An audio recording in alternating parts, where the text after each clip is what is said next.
নির্বাচন গণতন্ত্রের জন্য একটি আবশ্যকীয় পূর্ব শর্ত, কিন্তু এটাই একমাত্র শর্ত নয়। রাষ্ট্র এখন যেভাবে ডক্টর ইউনূসের হাতে, ঠিক একইভাবে 2007 সালে হঠাৎ করে দেশের ক্ষমতার মসনদে বসে আলোচনা সমালোচনার জন্ম দিয়েছিলেন ডক্টর ফখরুদ্দিন আহমেদ। সেনা সমর্থিত তত্ত্বাবধায়ক সরকারের প্রধান উপদেষ্টা থাকাকালে দোর্দণ্ড প্রতাপে দেশ চালিয়েছেন 2 বছর। তার আমলে গ্রেফতার হন দেশের 2 প্রধান রাজনৈতিক দল আওয়ামী লীগ ও বিএনপির শীর্ষ নেতা শেখ হাসিনা ও বেগম খালেদা জিয়া। তা নিয়ে অনেক সমালোচনা থাকলেও তিনি দেশের জন্য অনেক কিছুই করেছিলেন।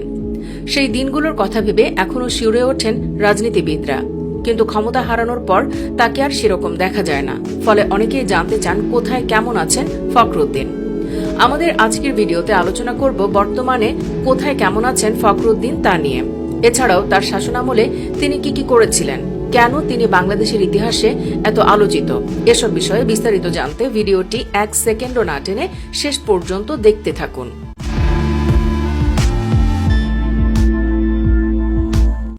ফখরুদ্দিন আহমেদের জন্ম 1 মে 1940 সালে। তিনি একজন অর্থনীতিবিদ, সাবেক সচিব এবং বাংলাদেশের কেন্দ্রীয় ব্যাংকের সাবেক গভর্নর। অস্থির রাজনৈতিক পরিস্থিতির মাঝে 2007 সালের 12 জানুয়ারি তাকে বাংলাদেশের তত্ত্বাবধায়ক সরকারের প্রধান উপদেষ্টার দায়িত্ব দেওয়া হয় এবং 2009 সালের জানুয়ারিতে সংসদ নির্বাচনের আগ পর্যন্ত দায়িত্ব পালন করেন তিনি। জানা গেছে 2009 সালে ক্ষমতা হারানোর পর ওই বছরের জুন মাসে যুক্তরাষ্ট্রে চলে যান ফখরুদ্দিন আহমেদ। দীর্ঘ 15 বছর ধরে তিনি বিদেশে রয়েছেন। এর মধ্যে একবারও তিনি দেশে আসেননি। যুক্তরাষ্ট্র থেকে একবার তিনি সৌদি আরবে হজ করতে গিয়েছিলেন। 2020 সালে তাকে অবশ্য ভারতের কলকাতায় দেখা গেছে। বিভিন্ন সূত্রে জানা গেছে 2009 সালে আওয়ামী লীগ সরকার ক্ষমতায় আসার পর বেশ কিছুদিন সরকারি বিশেষ নিরাপত্তায় তিনি দেশেই ছিলেন। 1-11 কর্মকাণ্ডের কিছু বিষয় খতিয়ে দেখতে গঠিত সংসদীয় কমিটি জেরার জন্য তলব করছে মর্মে খবর প্রকাশের কিছুদিনের মধ্যে ফখরুদ্দিন সপরিবারে যুক্তরাষ্ট্রে পাড়ি জমান। আগে থেকেই ফখরুদ্দিন আহমেদ যুক্তরাষ্ট্রের মেরিল্যান্ড স্টেটের পটোম্যাকে 2টি বাড়ির মালিক।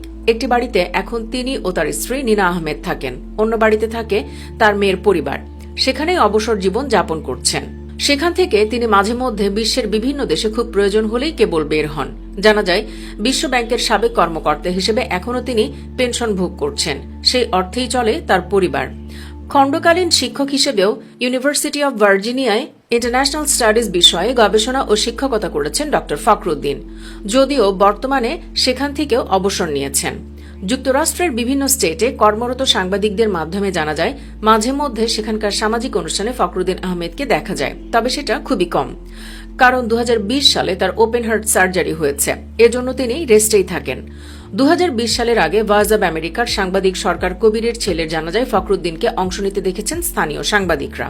অবশ্য সেখানে তাকে দেখা মাত্রই বেশ কয়েকজন ক্ষোভ প্রকাশ করলে জানাজা শেষে দ্রুত তিনি এলাকা ছেড়ে চলে যান।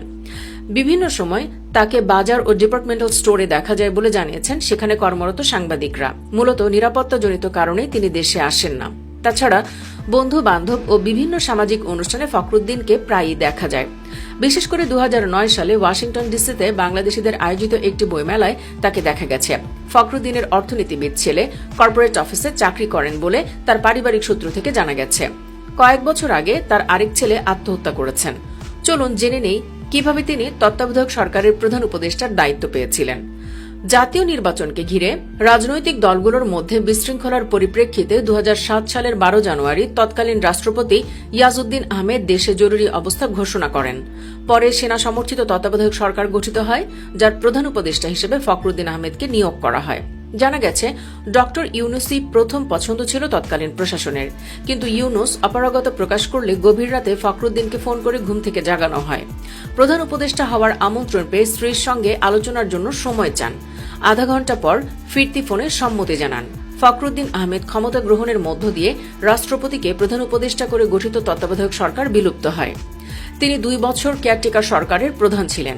সে সময় দেশের প্রায় 160 জন রাজনীতিবিদ, সরকারি কর্মকর্তা, নিরাপত্তা কর্মকর্তার নামে অর্থ আত্মসাৎ ও অন্যান্য দুর্নীতির অভিযোগ এনে মামলা করা হয়। মোট কথা, ফখরুদ্দিনের সময়টাতে তিনি চেয়েছিলেন দেশের দুর্নীতি থেকে শুরু করে সমস্ত অনিয়ম সমূলে উৎপাটন করতে, কিন্তু তা সম্ভব হয়নি বাংলাদেশের আইন আর আন্তর্জাতিক চাপের কারণে। ফখরুদ্দিন আহমেদ একজন সরকারি কর্মকর্তা হিসেবে বরাবরই সৎ ছিলেন। কতটা সৎ ছিলেন তারই একটি উদাহরণ দিতে চাই। ফখরুদ্দিন আহমেদ তখন বাংলাদেশ ব্যাংকের গভর্নর। কেন্দ্রীয় ব্যাংকে বিশৃঙ্খলা করার দায়ে তিনি 10 জন সিবিএ নেতাকে চাকরিচ্যুত করেছিলেন। স্বাভাবিক কারণেই তৎকালীন বিএনপি সরকারের মধ্যে বিষয়টি নিয়ে চাঞ্চল্য তৈরি হয়। চাকরিচ্যুত ব্যক্তিরা সবাই ক্ষমতাসীন দলটির নেতাকর্মী। এ নিয়ে বাংলাদেশ ব্যাংকের উপর চাপ তৈরি হল। কিন্তু ফখরুদ্দিন অবিচল, তার সিদ্ধান্তে অনড়। গল্পের শেষটা হলো এরকম।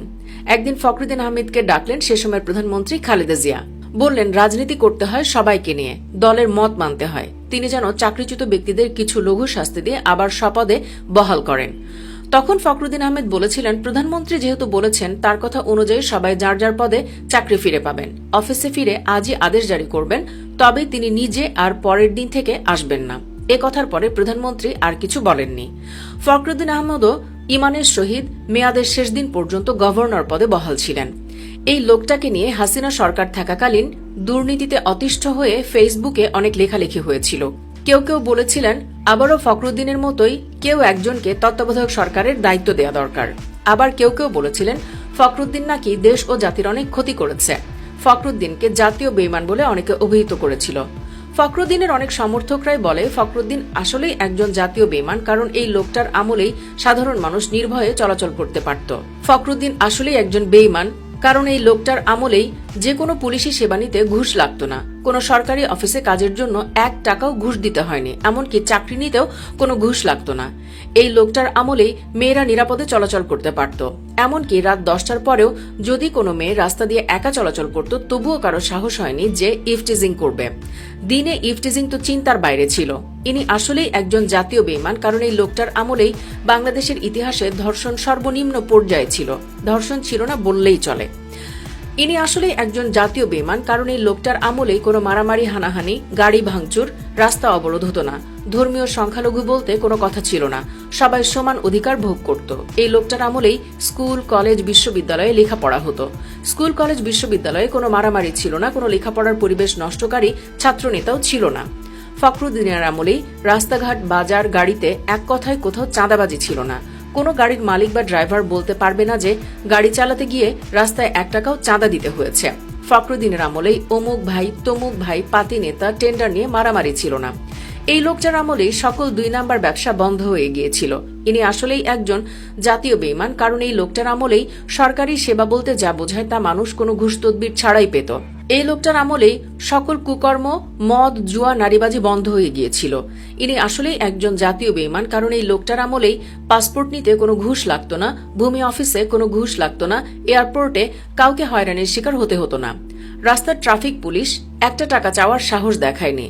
মানুষ নিশ্চিন্তে ঘুমাতে পারত, গুম হয়ে যাওয়ার ভয় থাকত না। হ্যাঁ, এটাই ফখরুদ্দিন। তিনি সৎ কর্মকর্তার উদাহরণ সৃষ্টি করেছিলেন। সুপ্রিয় দর্শক, শাসক হিসেবে ফখরুদ্দিনকে কেমন লাগে আপনার কাছে?